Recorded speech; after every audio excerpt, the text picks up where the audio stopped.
Yo, welcome back my favorite spaghetti. I finally got my hands on the Modern Warfare 2 Beta. Today we're going to be talking about pros, the cons, things that I would change, and how we can keep this game alive. 2 years, so let's get right into it. I'd like to start off the video by saying I apologize for no video last Friday. Had some family things coming up. I finally got my hands on this beta. I don't have a PlayStation 5, so I did not get to play it last week. To start off with the good things that I think that the beta, assumingly Modern Warfare 2, will do well. First off, the game looks good. I mentioned this in breaking news video.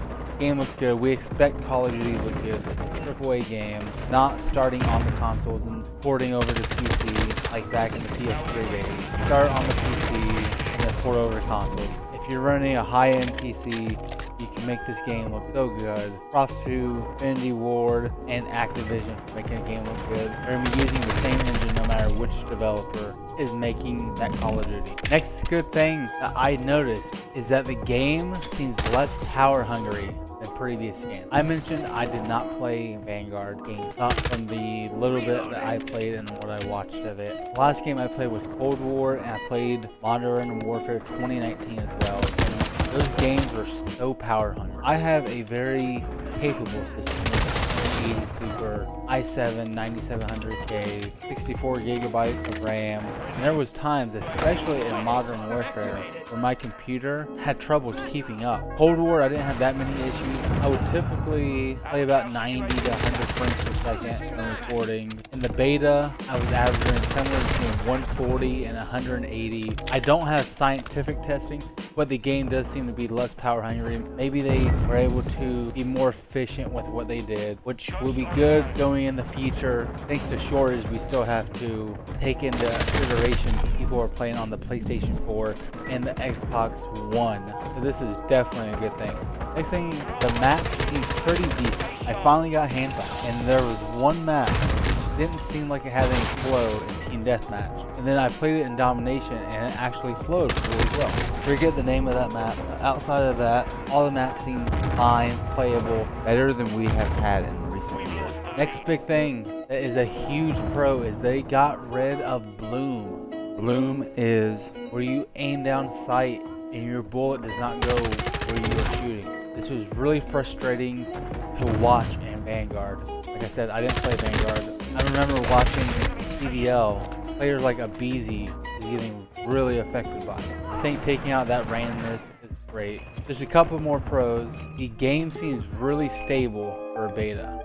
I personally experienced a lot of crashing. More crashing than in the Modern Warfare 2019 beta. But the game seems better along. I had issues about 2 months ago with my games crashing after I overclocked my RAM. I would be playing a game and it would just freeze and crash, and I had that same experience quite a few times. It typically happened after I opened Streamlabs or even the NVIDIA overlay. If I wasn't recording, once I hit that groove where it wasn't crashing, the game played really well. I didn't come into any bugs. And the last thing that we have on the pros list today is them removing slide cancel. Yes, I know you can get around and you can slide cancel if you're like Shotzi, but I think that the removal of slide canceling is really good. For those who don't know what slide canceling is, in the last several Call of Duties, you could slide and you would hit a button combo. In Cold War, it was slide, aim, jump. When somebody would see you on their screen, it would break their camera and you would have the advantage, which has a rusher that's really nice. I think the things that aren't designed for you to have an advantage, I think it's not a good thing. I'm glad that they are making an effort to remove it. I do think it's a step in the right direction. Alright guys, now the cons. If pro is the opposite of con, then progress is the opposite of congress. A joke, guys. The first con that I have is a mini-map. They went back to the Modern Warfare 2019 mini-map, where if you shoot an unsuppressed gun, you don't show up on the minimap. I think something that does is slow down the game. They mentioned that they don't want people red dot hunting. They want them to find the source of the sound, but I think red dot hunting is fine. It encourages more engagement and the more gunfights. The pace of the game is faster when you have red dots, in my humble opinion. It's not like the old Call of Duties where you have 1 or 2 attachments.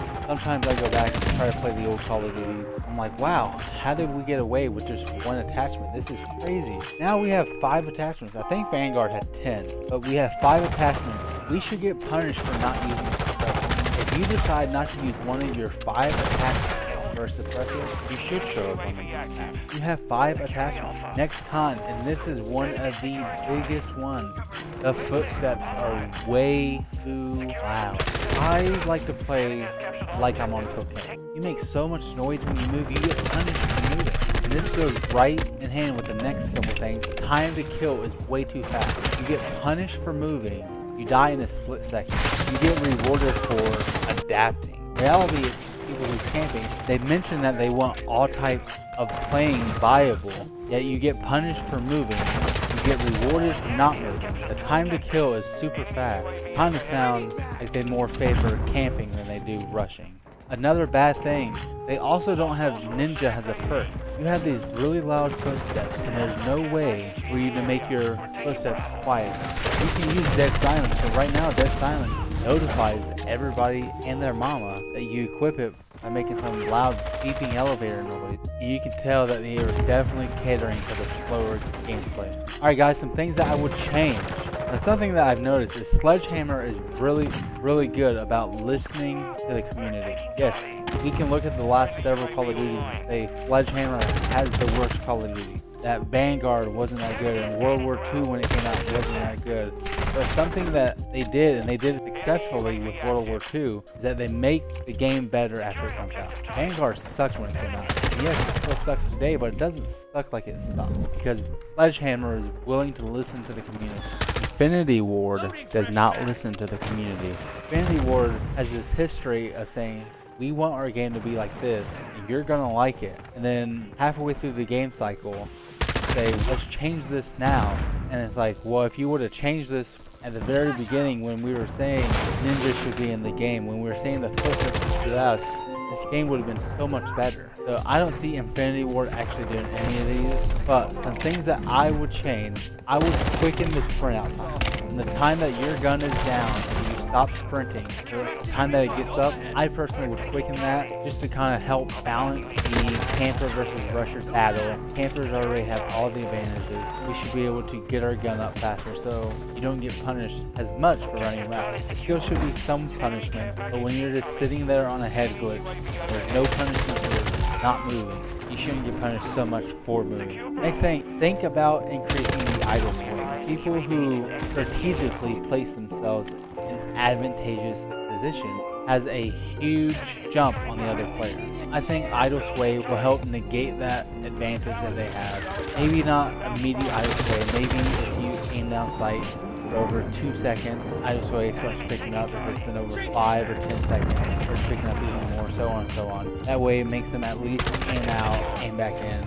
Next thing, I don't think this is as big as everybody's saying it is, but I think it would help the pace of the game quite a bit is the mini-map going back to normal. They are always trying to reinvent stuff that is broken. We think the perk system, which I'll give the perk system a shot, I don't think it's going to be as good as the other one. I'll give it a shot. We already gave the mini-map a shot in Modern Warfare 2019. And unless there is a silent super majority doesn't ever post anything about it, never comment. People like the original minimap way more than the current one. I think you should go back, punish people for not using suppressors. Next thing that I would change is I would add Ninja as a perk.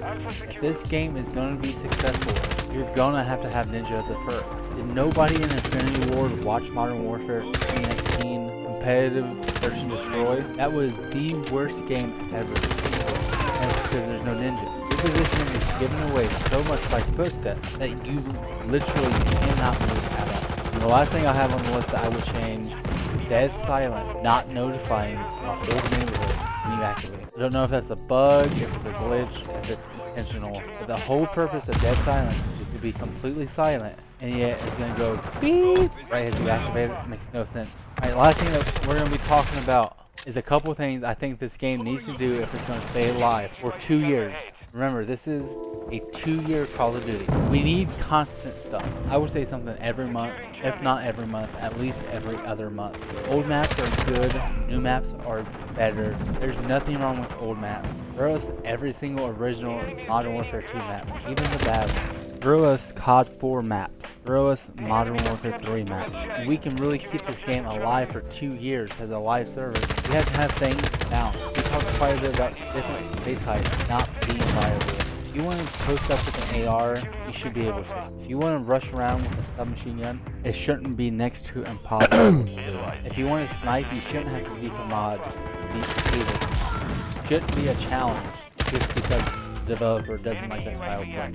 Another thing that they need to do, and I don't think that they will do this, they need to keep Warzone, multiplayer, and DMZ separate. The progression is fine where you can go in multiplayer, rank up a gun, have it in Warzone. I'm 100% fine with that. But the multiplayer gameplay and the Warzone gameplay should be a little bit different. I like them being on the same engine, but sound in Warzone and sound in multiplayer are different. They're 100 yards away from somebody in Warzone and you can't hear them. The map is harder that big in multiplayer. An arcade shooter compared to a battle royale, or when you get to DMZ, you're gonna have this huge map and it's gonna be survival. Things like sound and time to kill is very different than other game modes. And what Warzone has going on, or what DMZ eventually will have going on, shouldn't affect the multiplayer. They shouldn't balance things to where it hurts the multiplayer to make Warzone better, or vice versa. It can be similar, but they need to be separate. And the last thing that I have on the list today, guys, is that the seasonal rankings and the battle pass rankings should be separate. For the last couple years, your prestige resets every season, and a lot of people complain. Assuming that my account has not been hacked, I could get on Black Ops 1 today, I'll be 15th prestige, and it's something you could be proud of. But I could go back to Cold War or Modern Warfare 2019, and I've been reset so many times it doesn't matter. There's no accomplishment. I think that they should have the seasonal thing where it's along the battle pass and you can see where you're at for that season. For people who like the seasonal thing, you still have something that they look to. But then the old style prestige mode should be there. Alright guys, I appreciate you guys tuning in. Tell me what you think about Modern Warfare 2. Have you guys played the beta? If you have, comment your favorite thing about it. Let me know your biggest con down there in the comments. If you like this video, subscribe for more. A like is always appreciated. We'll see you later. This could be us. So back to what I was saying. Could be us.